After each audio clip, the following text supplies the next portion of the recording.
नमस्कार और स्वागत है आपका अपने YouTube channel study with news में। और जैसा कि आप देख रहे हैं, आज हम ज्योग्राफी को पढ़ेंगे और उसमें आज हम जानेंगे चक्रवात को।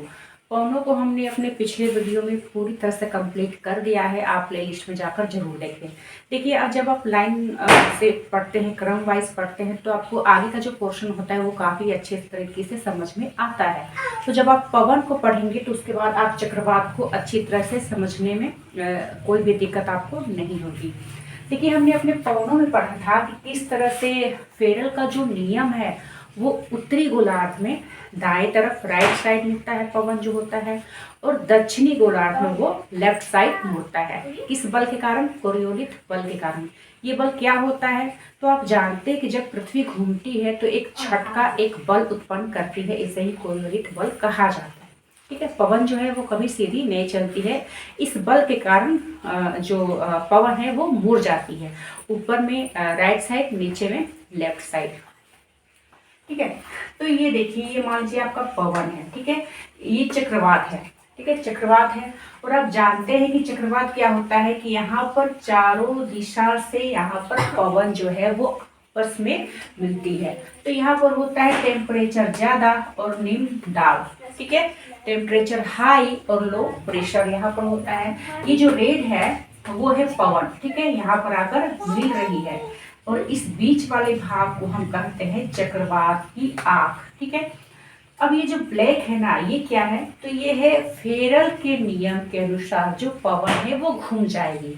अगर ये चक्रवात उत्तरी गोलार्ध में रहेगा तो राइट साइड की तरफ आप देख रहे हैं ये घूम रहा है ना, घूम रहा है, यहाँ पर बल प्रेशर लगा रहा है। अगर ये दक्षिणी गोलार्ध में रहेगा तो ये जो ब्लैक एरो है वो लेफ्ट की तरफ मुड़ जाएगी। ठीक है, यहाँ पर मैंने लिखा भी है कि इसकी दिशा, कोई पूछता है कि इसकी दिशा बताइए, तो उत्तरी गोलार्ध में ये एंटी क्लॉकवाइज घूमेगी और दक्षिणी गोलार्ध में ये क्लॉक की तरफ, घड़ी की तरफ घूमती है। इसे नापा भी जाता है टी स्केल से।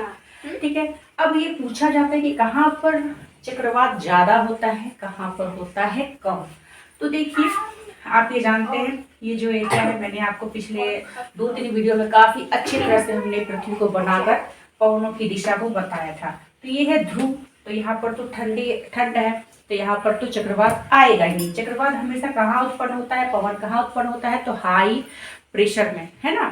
तो यहाँ पर पवन कर सकते हैं, चक्रवात उत्पन्न होगा। कहाँ पर नहीं होगा? तो आप जानते हैं डोलड्रम में चक्रवात नहीं आएगा।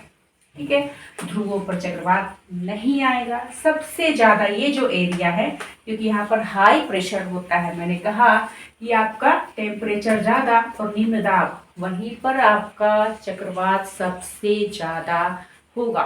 ठीक है, अब ये जो मैंने चित्र बनाया है, इसी तरह के चक्रवात आपने देखा होगा कभी कभी, गोल गोल घूमकर काफी पेड़ पौधे, घर, ये सभी को ये बर्बाद कर देता है। भी आकार की तरह ये होता है।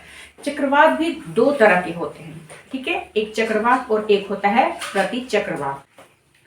अब देखिए, जैसे कि मैंने कहा, चक्रवात 2 तरह के होते हैं। एक होता है चक्रवात, एक होता है प्रति चक्रवात, एंटी चक्रवात। ठीक है, तो देखिए, मैंने आपको बताया कि जो चक्रवात होता है वो सबसे ज्यादा आता है उष्ण कटिबंधीय चक्रवात। ठीक है, ये वहां पर ये सबसे ज्यादा खतरनाक भी होता है। उसके बाद आता है शीतोष्ण कटिबंध, फिर आता है शीत।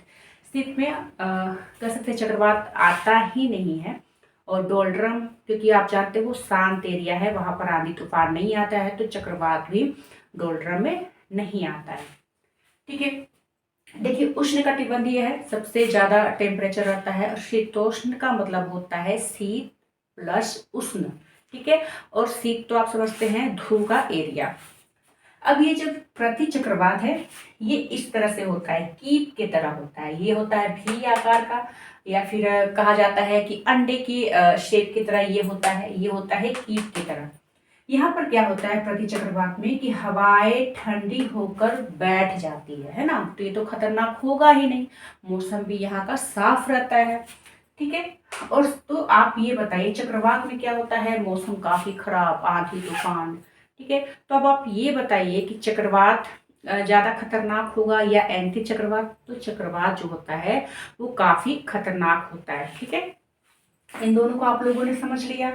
तो चक्रवात में आज हम लोगों ने जाना इसके प्रकार के बारे में, इसके दिशा के बारे में, सबसे ज़्यादा कहाँ पर आता है, कौन सबसे ज़्यादा खतरनाक होता है। आज के लिए इतना ही। नेक्स्ट वीडियो में हम वास्प को पढ़ेंगे। तब तक के लिए धन्यवाद।